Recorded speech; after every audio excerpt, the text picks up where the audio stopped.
Welcome back. Americans are likely to spend the next decade, if not the next century, discussing what China wants, what China needs, and what that means for us. Our guests tonight are discussing the rising power of China at a Peoria Area World Affairs Council presentation. Shan He-Yu Shan heads a firm that helps U.S. firms do business in China, and Roy Camphausen is with the National Bureau of Asian Research. He specializes in national security issues. Gentlemen, thank you for joining us tonight. It's good to be here. Sean, most people around here, when it comes to doing business with China, think through the perspective of Caterpillar, which has a huge footprint in China right now. Is that the nature of business in China? The big companies going over there and establishing foothold, or how is that changing? Well, it used to be true back in the 90s when, especially, well, maybe even late 80s when China first opened up its door to the Western world. That's really when big companies started going in. But today, it's no longer just the big companies. The current gold rush, if there is any that you can speak of, is really the small, mid-sized companies that are rushing to China. And I think what most Americans are in some cases kind of baffled in looking at China is, are they friend? Are they foe? Are they friend and foe? Are they neither? Just what are they? And when you look at it, what determination have you come to?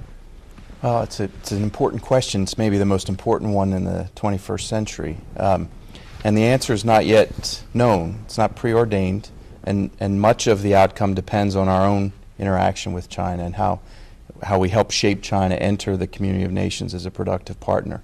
In fact, that's what this administration, continuous with so many other administrations, has sought to do. And Secretary Rice some months ago said, we seek to create an international environment in which China is welcomed as a participating and contributing partner. 35 years ago that President Nixon went to China, and that was a time when we knew almost absolutely nothing about what the country had become.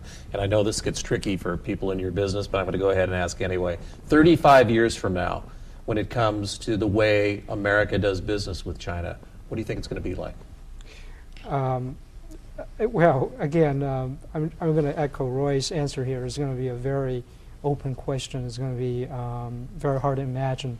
I think it's to think of this question as a business, just simply as a business question, is probably not going to be able to really, portray the true picture. In that next 35 years, China, the United States, will they necessarily go to war in any way during that time? Absolutely not necessarily go to war. And I think it's important that we remain fully engaged in ways that support the pursuit of our own national interest, while at the same time working to avoid what would be catastrophic for everyone. Will we not, because we need each other too much in other ways? Well, that's the long-term bet that many folks make, that we will become so interdependent and so reliant on each other that the cost of conflict would be insurmountable. But unfortunately, history has many examples of countries that were interdependent in remarkable ways and still had confrontation between them. So it requires very active engagement.